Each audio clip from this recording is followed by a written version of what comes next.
नमस्कार, UCA study centre पर आप सभी का स्वागत है। और आज बायोलॉजी का एक चैप्टर समन्वय और नियंत्रण का पार्ट 4 लेकर के आए हैं। और इसमें जो हम लोग 10 क्वेश्चन का सीरीज हम लोग करते आ रहे हैं। आज 40 तक पहुंच गए हैं 10-10 क्वेश्चन का सीरीज लेकर के। ऐसे ही हम प्रत्येक चैप्टर का 10-10 क्वेश्चन का सीरीज आएगा और उस तरह से हम लोग ऑब्जेक्टिव क्वेश्चन को क्लियर करेंगे। आशा करते हैं हमारे बच्चे जो हैं वो अच्छे ढंग से पढ़ाई कर रहे होंगे और इस क्वेश्चन का रिवीजन कर रहे होंगे। तो देखते हैं ध्यान से। पहला क्वेश्चन करा है कि मस्तिष्क, यहाँ सॉरी गलती हो गया, मस्तिष्क यहाँ पर देखिएगा। करा है कि मस्तिष्क के सबसे बड़ा भाग जो होता है वो क्या होता है। तो याद रखिएगा, मस्तिष्क का सबसे बड़ा भाग जो होता है वो अग्र मस्तिष्क होता है। अग्र मस्तिष्क होता है। मस्तिष्क का सबसे बड़ा भाग कौन सा होता है? अग्र मस्तिष्क होता है। मानव शरीर के अंदर क्या हो रहा है इसका जानकारी कौन देता है? अब ध्यान दीजिएगा, मानव शरीर के अंदर क्या हो रहा है। जैसे हमें नींद लग रहा है, हमें भूख लग रहा है, हमें किसी से घृणा हो, प्रेम हो, क्या होगा, स्नेह हो, प्यास हो, ये सब चीज के जानकारी देने का काम जो है करता है, जिसका नाम है हाइपोथैलेमस। हाइपोथैलेमस का ये सब काम होता है। हाइपोथैलेमस का यह काम होता है। मस्तिष्क का कौन सा भाग देखने सुनने में मदद करता है? ध्यान से देखिएगा, मस्तिष्क का कौन सा भाग जो है वो देखने सुनने में मदद करता है। तो मस्तिष्क का मध्य मस्तिष्क जो होता है, मध्य मस्तिष्क या जो है देखने और सुनने में क्या करता है? मदद करता है। शरीर में संतुलन बनाए रखना। ध्यान से देखिए, क्वेश्चन कराएं कि शरीर में संतुलन बनाए रखना किसका कार्य है? शरीर में जो संतुलन बनाए रखता है, ये संतुलन बनाए रखना ये किसका कार्य है? तो यह जो कार्य है वो है सेरिबेलम का।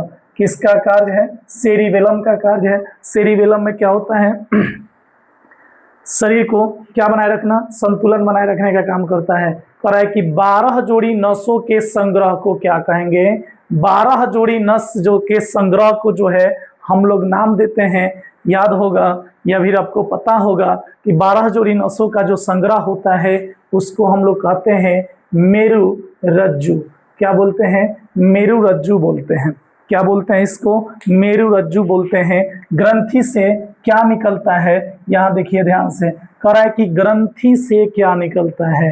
अब यहाँ पे एक क्वेश्चन आ गया कि ग्रंथि से क्या निकलता है। तो याद रखिएगा, एंजाइम निकलता है, एंजाइम निकलता है और क्या निकलता है? एवं हार्मोन निकलता है। क्या निकलता है? हार्मोन। यानी ग्रंथि से क्या क्या निकलता है? एंजाइम और हार्मोन निकलता है। ग्रंथि से क्या निकलता है? एंजाइम और हार्मोन निकलता है। करे जिस ग्रंथि से हार्मोन निकलता है, याद रखिएगा, जिस ग्रंथि से हार्मोन निकलता है, जिस ग्रंथि से हार्मोन निकलता है क्या कहलाता है? उस ग्रंथि को हम लोग क्या कहते हैं? तो उस ग्रंथि को अंतःस्रावी ग्रंथि बोलते हैं। अंतःस्रावी ग्रंथि बोलते हैं। जिस ग्रंथि से हार्मोन निकलता है उसको अंतःस्रावी ग्रंथि बोलते हैं। जिस ग्रंथि से क्या निकलेगा? हार्मोन निकलेगा, उसे अंतःस्रावी ग्रंथि बोलेंगे।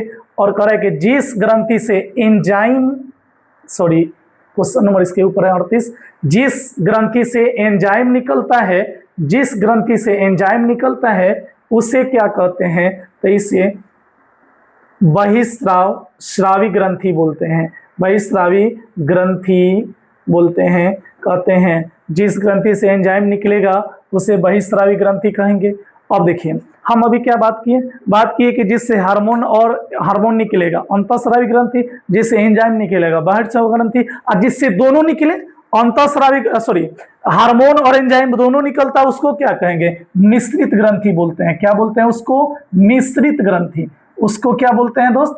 मिश्रित ग्रंथि बोलते हैं। जिससे हार्मोन और एंजाइम दोनों निकलता है, जिससे एंजाइम और हार्मोन दोनों निकलता है उसको मिश्रित ग्रंथि कहते हैं। उसके बाद लास्ट क्वेश्चन है, 40 नंबर क्वेश्चन है, कौन सा हार्मोन नींद में सहायक होता है? नींद में सहायक होता है। कौन सा हार्मोन जो है नींद में सहायक होता है? तो इस हार्मोन का नाम है इस हार्मोन का नाम है मिलेटोनिन। मिलेटोनिक। क्या नाम है? मिलेटोनिक हार्मोन, सॉरी मिलेटोनिक हार्मोन्स होता है। मिलेटोनिक हार्मोन ये क्या होता है, नींद में सहायक होता है। बुआ जी अब ध्यान से सुनिएगा, ये मिलेटोनिक हार्मोन जो है पीनियल ग्रंथि से निकलता है। किस ग्रंथि से निकलता है, पीनियल ग्रंथि से। ये मिलेटोनिक हार्मोन जो है पीनियल ग्रंथि से निकलता है। और समझिएगा, जैसे जैसे उम्र बढ़ता है पीनियल ग्रंथि से जो हार्मोन निकलता है वो कम निकलना शुरू हो जाता है। यानी मिलेटोनिक हार्मोन जो होता है जैसे जैसे उम्र बढ़ेगा यह हार्मोन क्या होगा, कम निकलना स्टार्ट हो जाता है। ठीक है, तो आज के लिए यहीं तक, आज के लिए रामकथा समाप्त। जय हिंद।